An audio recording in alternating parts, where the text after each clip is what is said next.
Casting with Ceri Jones.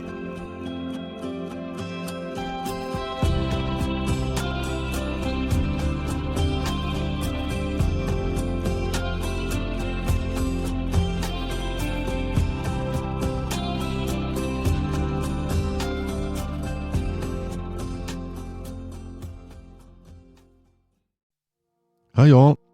Before I start this week's episode, I just want to say a big thank you to all my listeners for all your support and messages over the last few months.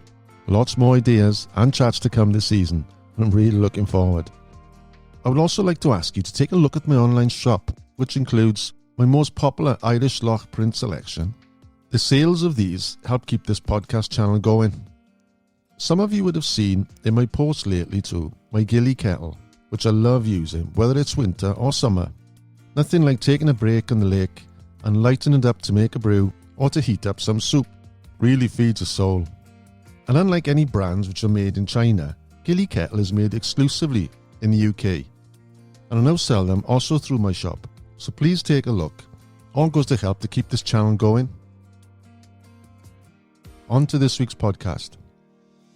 This week, we head to County Kerry in Ireland, where my guest has fished the lakes and rivers around his home since a small boy.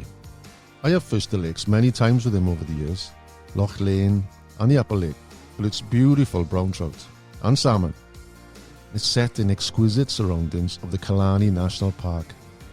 And I've also fished with him for sea trout in the remote mountain lakes and also the famous Lough Currane. He's fished all over the world in the competition scene, but his passion and love for fishing around his home in Kerry shows through. Welcome to my chat with John Buckley.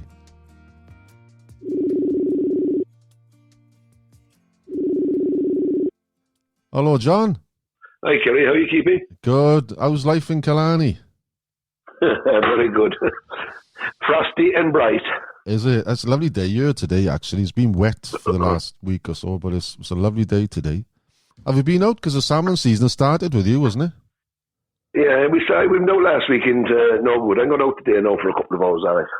Yeah. Has anybody had fish yet? Nah, there was hardly no one out, Kerry. Because of the 5 kilometre, we're in lockdown, as you know. Yeah. And with the 5, you can only travel 5 kilometres. So that kind of curtails an awful lot of people to come fishing. You were lucky there, mate, because you've got quite a lot of water around near you, I suppose. Yeah. Would you fish Leane or the Upper Lake now begin the season for the salmon? Or the Upper Lake. And what sort of size expected? Do you get runs like normally over here, the big runs are the springers, the early ones? Do you get the bigger ones first there? Yeah, you get the bigger ones first. Get the springers. Then you get the grills, as you know, in June and stuff. We used to get a late summer fish, but they don't seem to be there anymore. And what sort of methods would you use then? You wouldn't fish the fly now as early as this for them, would you? Would you fish the float? Well, I wouldn't. It's too early. Spinners and trolling now this time of year. Have you still got your boat up on the Upper Lake, yeah? Oh, still have it by. That's never coming out of there. I love that lake. It's beautiful. So it is. So when do the lakes open? I know the salmon's opening now. Is it the 15th? No, January the 17th. That's the opening of the salmon season down here in it. Yeah. But when varies from location to location. So what about the trout then? Trout opens on the 15th of February. Right. That's that the same. Runs right through till the 12th of October. But you know what? When I'm thinking of the Upper Lake, I fished it 3 times now over the years with you. And I can't get over how special the place is. Because, it's like, I remember the first time I came was with Chris Dawn. And the surroundings are exquisite. I can't believe it. And I remember we were fishing together, me and you in a boat. And behind us were the McGilly-Kelly Reeks, you were telling me. And then to the side then, there were this one huge mountain all along the shore. And I had to stop fishing because I was in awe, because the way the surroundings was, the sun was coming through the clouds and it was blowing quite a bit. And it was as if the sun was painting the mountains as well, and it was like, and it reminded me of like an Enya song. You could almost hear the music emanated from the land. I can imagine where she got her inspiration from. It really is something. Yeah. The big mountain would have been Cantoul, which would be the highest mountain in Ireland anyway, so that's your backdrop straight away. That's the mountain you're looking up at. And do you know what? One other thing, the 3 times I've been on that upper lake, I've met a salmon, and every time. And I think it was something I learned early on, that when you're fishing for these small trouts, they're lightning quick, and you get a quick, and you feel the tug, and it's gone. So after a while, you're getting fine-tuned, and you're like in the zone, and you're waiting for any sort of disturbance, the line or tweak or pull, and you strike, and you're getting quite confident, and these fish are coming now, and you're doing all right. But every now and again, you're lightning quick. The line goes, and you strike, and as you strike, then you'll see like a 5 or 6 pound grilse just swim away, and you haven't given enough time, And that's why at the end of my podcast, I got a bit of a line that said, "Don't strike too soon," and that's the reason. Yeah, but you're 100% right, and I can completely relate to what you're saying. Is because we meet plenty of small fish, and they're lightning quick. You're like you said, you're in the zone. You're ready every cast. You're ready for the fish. The one thing you need when you're fishing for salmon is patience. You got to leave them turned down with that fly. It's salmon will come up and just snap it like a trout will, but the majority of the time they'll give a swirl under it, sip it down, and the hardest thing to do is strike. Sorry, the hardest thing not to do is strike. Yeah. Every instinct you have is telling you to lift the rod. Now there's areas on that lake and all the lakes in Killarney where we will specifically target salmon with the flies, because we've been doing that over the years. In different areas, we know we need to slow down. We've hit that certain point to target a salmon. So if a trout comes up, you're kind of switched off, right? You live to fight another day with no interest in you, so you don't really care. So you actually tuned into hitting hooking that salmon. So you do slow down. But it's like every person I've ever fished out of a boat that made a salmon, 9 times out of 10 they'll always lose the first one then, because they just strike too quick. So actually Simon Robson, you know Simon very well. Simon comes over and fishes regularly with me, and a bit like yourself. I think anytime Simon has been underwater, he has met salmon as well. But we were out in the upper lake one day, and we were just chatting away and talking about catching salmon. Next thing Simon hooks a salmon, and he says to me, he plays him out after about 10 minutes, and he turns to me, he says, "Pass me the net." And I looked at him and I said, "I thought you put it into the boat." Oh. So there's this salmon swimming outside the boat, and we're trying to figure out how to get him in. So what we had to do was kind of stand up in the boat, drop the gunner, get it as low as possible to the water, and just pull the fish in off the gunner. It was just one of those things that if someone was videotaping us from the lake, they would have rang the mental institutions to get these two guys off the lake to try to kill them. It was just priceless, But that's the beauty of Killarney. We have a great mixture of fisheries, and as I always say, you're not going to catch a fish if your fly is not in the water. And the one thing about Killarney, when your fly is in the water, anything could take it. It could be a 6-inch trout, 6 pound trout, 6 pound grills, or a 16 pound salmon. It's just that type of magical place. You never know what you're going to get. What's your best salmon on a fly on the lakes there? It's not big. I think it was 11 pounds. Nice fish. The biggest one I've ever got is only 17.5 pounds. So that was trolling, and I think I got one 11.2 on the fly. Actually, in a competition in one of the Irish team qualifiers, I got it. So that was an added bonus because qualified the same day as well. The times I have fished it, it's been quite quiet. There's not many anglers there, but I guess now, if this lockdown lasts for a couple of months at least, you'll have the lake to yourself because you're within, you're within the restriction distance you can go. Oh yeah, like I said, I'm only 3 minutes drive from the lake, so it's that door is always open to me. I've rivers all around me as well, so I'm not going to be stuck for fishing. And the longer the restrictions go on, the more time we'll have it to ourselves. No, that sounds very selfish and greedy. I'm absolutely delighted. And you were brought up on that lake, I guess. You fished it for years, have you? Oh yeah, it's still there. Can't wait to get up there this afternoon. So when did you start fishing and how did it come about? Well, basically I had no choice, Kerry. I was genetically programmed. Both my grandparents, were anglers. Even my mother was an angler. My father was an angler. So I really had no choice. My earliest memory would have been about 3 years of age, trying to row a boat. That's one of my earliest memories of on anything. And you were brought up in Killarney? Yeah. I brought up born and reared here, yeah. And I'd rather be no place else. Special place, all right. And a lot of people, when in UK anglers visiting over, is sort of overshadowed that area with the big western lakes. You know, they call it the Mask and in Lough Currane, and there's something really special down the area down with you. The trout probably aren't big as some of the other waters, but they're certainly one of the prettiest I've seen. Yeah, the trout aren't big. No, I mean, if you want trophy fish, you'll go for the likes of the west of Ireland, Mask and Corrib and things like that. Or if you wanted to get on rivers for big fish, you wanted the shore, and But down here, it's a small fish, 10, 11 inches. You will get a couple of fish over a pound, 2 pounds, but that'd be a rarity. But plenty of them, and just good fun and spectacular surroundings. Will you go out on opening day as well on the 15th then? Oh, I will, of course, yeah. Went out last weekend now for the opening of the Salmon. Now it's more of a tradition than anything else at this stage. With the decline in the salmon stocks, we still get a decent run of springers. So it's always worth a cast.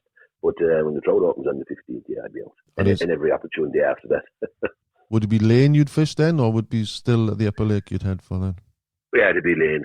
Yeah, it'd be all Lough Currane now, from Lough Currane and the rivers, kind of from the opening day onwards. And what sort of setup would you have then? The flies? After the lake, flies, probably anything, as you know, from past experience, anything black, brown or green will work on Leane, but this time of year it'll be kind of black and silver, anything with black and silver inside in it. Anything black really, duck fly patterns, things like that. So they get duck fly down in Leane? Yeah, you can get some very good hatches there. They've been deteriorating over the years, but we still get a decent enough hatch. And once they come on, the fish will come on. So you can have a very good day, you can have a very slow day. Same no matter where you travel in the world. If the conditions aren't right, if it's too cold or anything, it's going to be slow. Leane is no different. While you do stuff with fish, it can still break your chops as well. Is it a general preference you prefer, a floating line or an intermediate? Yeah, I've yet to sit in a boat with someone that will leave a floating line up all day. It's one time it was the go-to line on Lough-style fishing in Ireland. Put up a floating line, set the 3 flies, dibble them across the surface, and that's it for the day.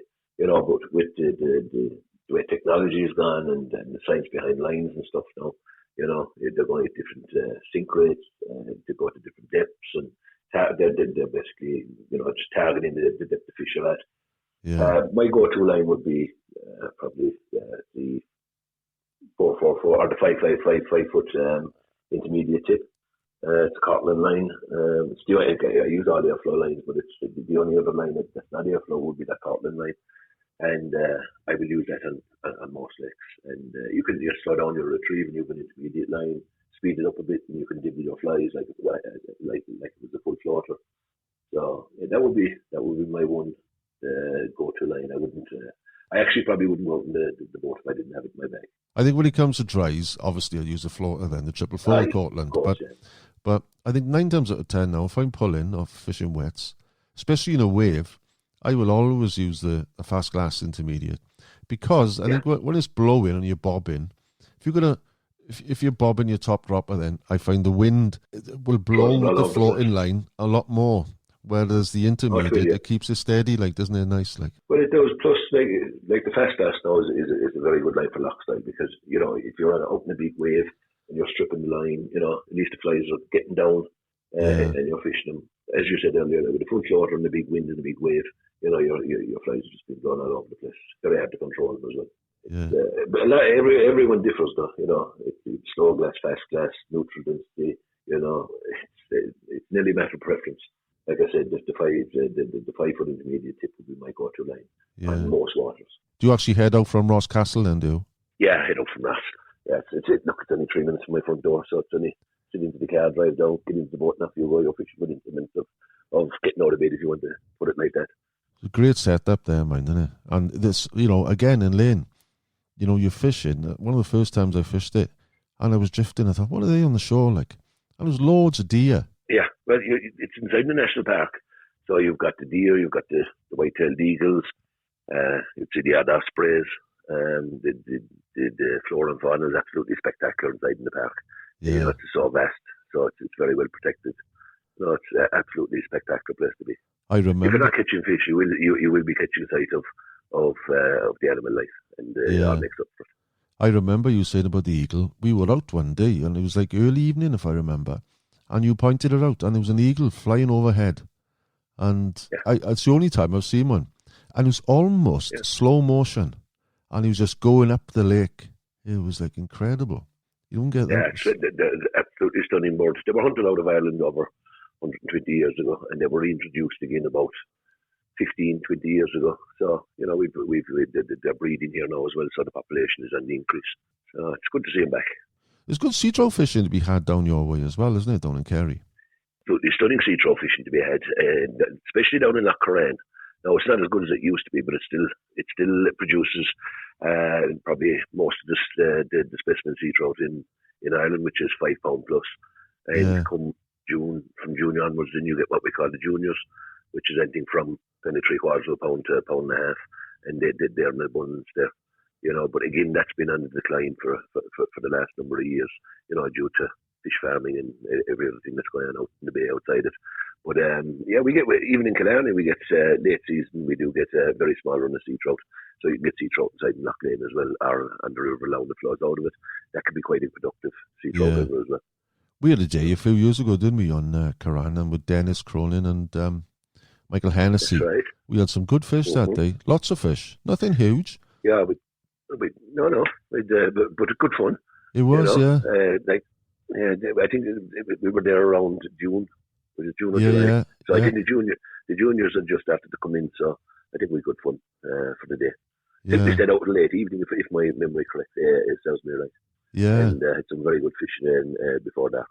Yeah, that's right, yeah. And you had a good fish a couple of years back as well. And it was the funny thing was, it was all across the internet, but you weren't holding the fish. No. There was a bit of stolen valour by an unnamed gentleman that you just mentioned. So, that was a cracking fish. So it was, I can't remember the exact weight of it, but it was a specimen fish, and we had some battle with it. And funny enough, that was one of the best days I had in Currane, because I think we had 15 or 16 other trout with it. And you just fish them lock style. You're not, there's nothing. You're not waiting till dark or anything. You just go out on a drifting boat and hitting onto the drifts and leaving off the boat. Fishing onto the marks. And we had a cracking day that day. That was one of those red letter days you'll never forget. It was on the fly, was it? All right. Oh, that was odd. Yeah, on the fly. Yeah, we made an abundance of trout that day. Like I said, it's just one of those days you don't forget. Yeah. And the beauty about the Currane, they get down in August down there, they get a hatch of red ants, and when that red ant comes on the water, it's something to behold when you see the trout feeding. Oh, absolutely stunning. Only lasts about a week, and but for that week, if you just happen to be there when those hatches are on the water in that week, you'll have an unforgettable experience. Yeah, well, I hope this year we'll get to fish it. It's a bit up in the air at the moment over here now with not so much just they've stopped fishing, it's to travel. You can't go anywhere in any distance. And I don't know, you don't know what's going on from one day to the next, because every 3 weeks here they change things. But I think, from what I understand, to travel now, like if I wanted to come over to Ireland to fly, I think they only allow people now with the vaccine. So whereas, a lot of people... Or a negative test or something. Yeah. Well, to be honest, I don't like the idea of this vaccine, to be honest. But if I need to travel, I am going no choice. But I'm completely opposite with you. I will fight, kick, spit and bite to get my hands on one of them. Oh, will you? I would, yeah. There's a lot of deaths, a lot of sickness because of it, So that's where my head is at anyway. Yeah, there's a lot of scaremongering on about it, but look, at the end of the day, they're talking about new world orders and all that rubbish, So the great reset and what have you were all being lined up to be made robots, but I don't see it like that, I remember the time you mentioned about the sea trout fishing on Currane then. I actually came over once and we went up to, was it Brandon? Is it an area That's called right, the Brandon? Ormore fishery. Yeah. The Ormore fishery. Yeah, absolutely stunning fishery. It gets a great run of sea trout every year, and gets a lot of grills into it as well. But it's just one of those out of the way magical wild places. There's 3 lakes there. There's only one boat in each lake, and once you're on it, it's yours for the day. It's absolutely breathtaking. It is, isn't it? And the fishing is absolutely fantastic there.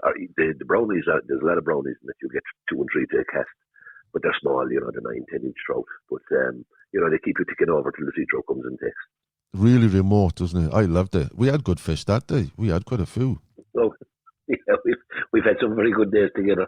So yeah. One thing I remember about that place as well was, again, it's like the romance of the place. Along the shore of the lake, there was these, what were they, like deserted homesteads? Yes. And it was to do with the famine, wasn't it? And was it right you said they weren't even, when they were pushed up to these areas, they weren't even allowed to take any fish from the lake? No, because all the fishing and the hunting and the fishing was, preserved for the landlord, which would have been English landlords at the time. So the Irish would have been just basically working the land, eking out a living on a little 1/4 acre site if they were lucky, growing potatoes and stuff. And the lake was under.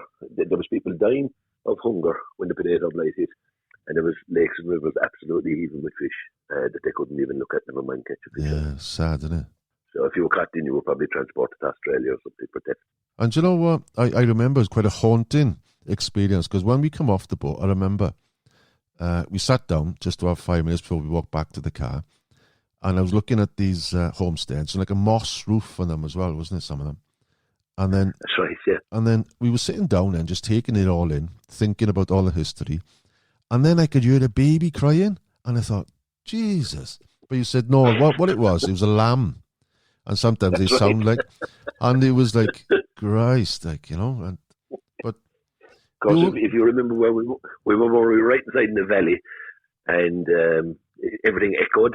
So when you hear the lamb, like you said, when you hear the lamb crying, you could hear it coming down the valley. Yeah, it was eerie. So it was. Tell me, you've done a lot of competition fishing over the years, haven't you? Do you still do any competitions now? I do. I actually love the competition side of it.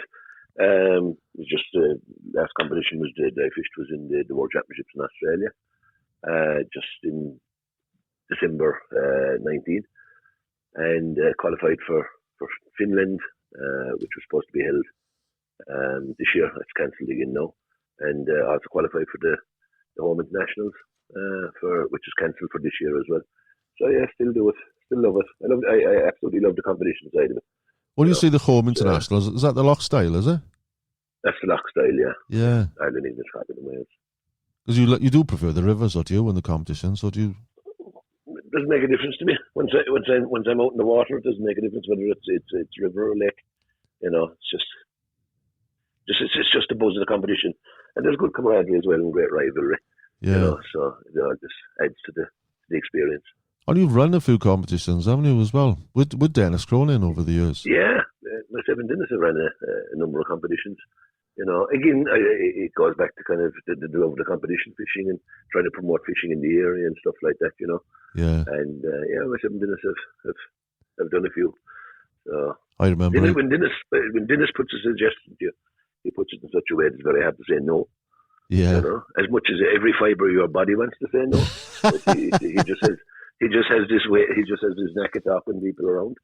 I'm glad you did one of them, because I actually won a Loomis rod on one of the competitions I run. Yeah. I still use that actually, by the way.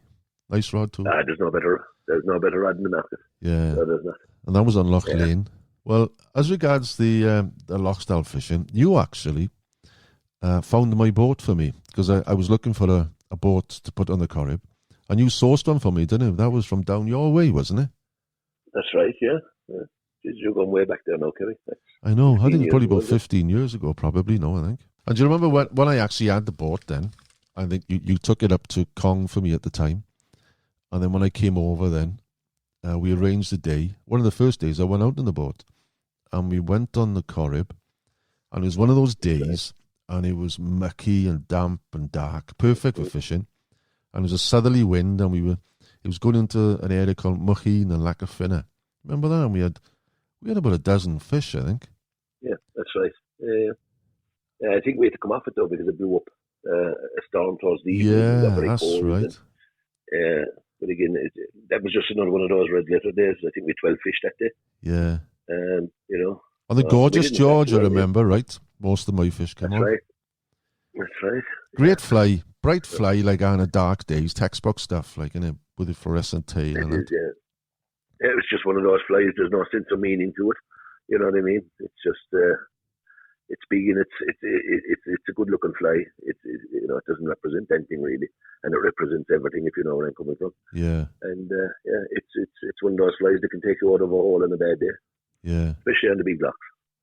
Do you fish the big locks, lot? I suppose living where you are, because you've got that tremendous fishing all round you, I suppose it needs to be something special to actually leave and to go maybe up to Mask or to Con or to Cara or to Corrib.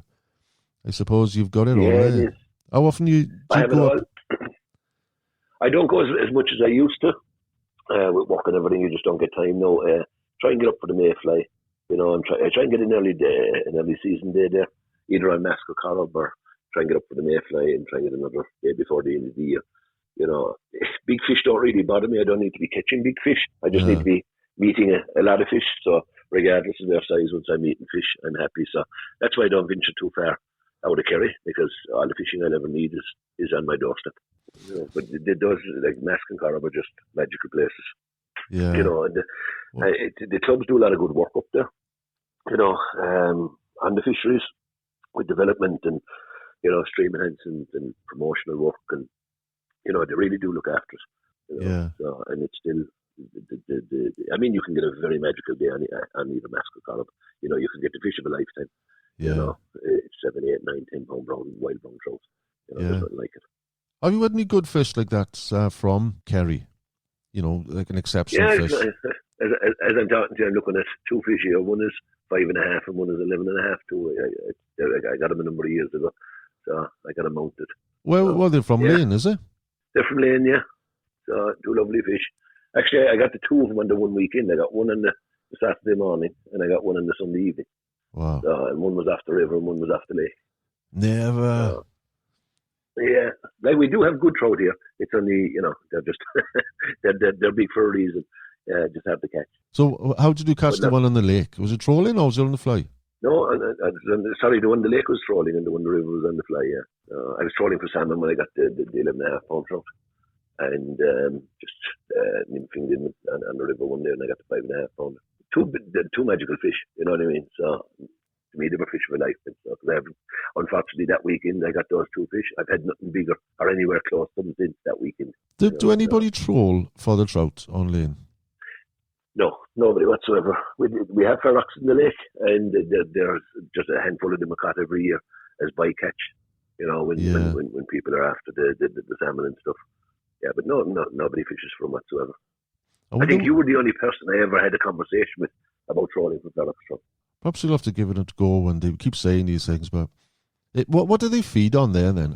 There's no coarse fish in Leane, is there? Well, there used to be, but some geniuses decided that they would, when they were fishing off the shoreline, they started using roach fry and as bait. And when they used to go home in the evening, they just catch the bucket and throw it into the water. So we have, you do have pockets of roach and stuff on the water there now, yeah. Oh, that's ideal ferrox fodder, that, isn't it? There's got to be some fish in there. Well, it is, yeah, but we have a fish on Lough Currane. It's unique to Lough Currane. It's called the Killarney shed. So they're just a relic of the Ice Age, basically. And there used to be a healthy population. And I don't know what it's like now, but the ferrox used to gorge themselves on those. And, you know, perch, we had a lot of perch in the water. So they'd be taking perch and, you know. So where are the shad then? Would they be in deep water? They're in deep and they come in shallowed into to spawn. I've often seen, I haven't seen it in recent years, but many years ago we used to see them every year coming in around the shallows, spawning, and you'd often be either trout fishing, drifting, or trolling for salmon, and you pass a couple of dead ones up in the water after spawning and stuff. So lovely little fish, maybe 5-6 inches, silver. But I don't think he's found any place else, just in Killarney. Do you get any olive hatches and mayfly hatches down there? We used to get some fantastic olive hatches when we still get the olive hatch, but nowhere near what it was like. We had I think it was about back around 1983. We did that what's it called? The lake went pea green. Too much nutrients in the water, and it seemed to have affected the fly life from then on. So plus then you had the National Parks and Wildlife Services opening up the views of the lakes and cutting back bushes and trees and stuff like that. So a lot of the flies habitat was being taken away from them. Yeah. So that has resulted in the decline of hatches. Now we still get mayfly, duckfly, olives, sedges. We'd still get all the standards, but it nowhere near in the numbers where we used to have them. What is it you do for work these days? Yeah, I work for Sinn Féin, a political party here in Ireland. I'm a regional administrator with them for the Munster area. That keeps you busy. That keeps me busy, and it keeps me very busy, and keeps me off the water, which is the one downside of it. So it does. Yeah. Because I remember at one time, I think you finished your work and you set up a merger tackle, didn't you? And you opened a tackle shop in Killarney. That's right. I did. I had a tackle business, and the building I was in, someone made me an offer on the building. So I decided to take it and jump and reinvested it in wholesaling, line of our own products, and doing agency work for other companies. So that was good. Out and about, to see meeting different people, constantly talking about fishing. Yeah. And when you're on the road, it's especially in the summer months, it was great. Just pull in and fish a river you hadn't fished before, or get on a lake you hadn't been on before. So it was work, rest, and play at the time. So why did you finish then? I had kind of started it right at the after the recession, and it had really grown over the next 2 or 3 years. But so that's kind of that's why I had to wind that down now. It's a very competitive market, isn't it? It's absolutely a crazy market. I mean, the bigger companies, they can produce the stock a lot cheaper, sell it a lot cheaper. A lot of it's about look. You've been around tackle all your life. A lot of it would be branding. Yeah. And so there's some very good brands out there, but there's a lot of big name brands with a lot of rubbish there as well. Do you remember? I don't think we can have this chat without mentioning the time we were filming up in Corrib for a. That's right. It was a pilot. It was for TG Caha, and we had I think we had 2 days there, didn't we? Yeah, we did. Or we had one. Yeah, 2 days. Yeah, we did have 2 days. And we had some sport. And do you remember we went back to Burke's then when we were filming at the bar? And oh my God, I'll never forget it. I don't know how we come about, but we just couldn't. I'll put a link on this podcast for people to see it, because we were tired. We had 2 full days in the lake, and then we'd have a couple of pints by the bar, and then we just started to laugh, didn't we? We just couldn't. And there was just one line. Do you remember the line? Yeah. I can't remember it now, but I remember it kept getting. I just broke down every time. You're not entirely innocent either, right? Because I was looking at you, and you had this stupid smirk on your face. And all I can equate it to is the 2 boys at the back of the classroom and the teacher glaring down at us, and it just broke down. I just couldn't get it together. I know, we must have done it about 14, 15 times, and in the end, the cameraman, the sound, we were all weak. Did it put up much of a battle? That's what the line was. That's it, yeah. And like I say, you did mention a couple of pints as well thrown in, so maybe that fed in with the tiredness into the debacle that it turned out to be. Have you got any goals or plans for this season now? Yeah, just to get out doing a bit more fishing. It's been, like I said, we've been very busy for the last couple of years, and only snatching a couple of hours here and there. So whereas one time I would have struck off at 7 o'clock in the morning, and during the summer not come home till 11, 12 at night, and on the weekend, do 12, 13, 14 hours of fishing. Yeah, absolutely fabulous. That's the goal this year, just to get out more. And what about your working life then? I know we want to bring politics into it, but you're enjoying your work now, then, are you? Oh, I love it. I love my job. Yeah, I love politics. So, and love dealing with people, love meeting people, love having debates, conversations, even arguments. Yeah.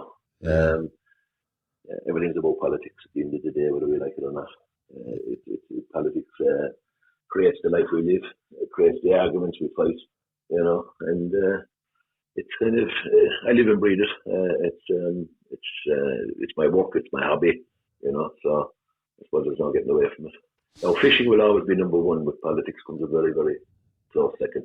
You've got a daughter, haven't you? Does she fish? Would you believe it? She fished for. I started taking out when she was about 3 or 4 during the summers, and she came for a couple of years. And as girls do, they drift off.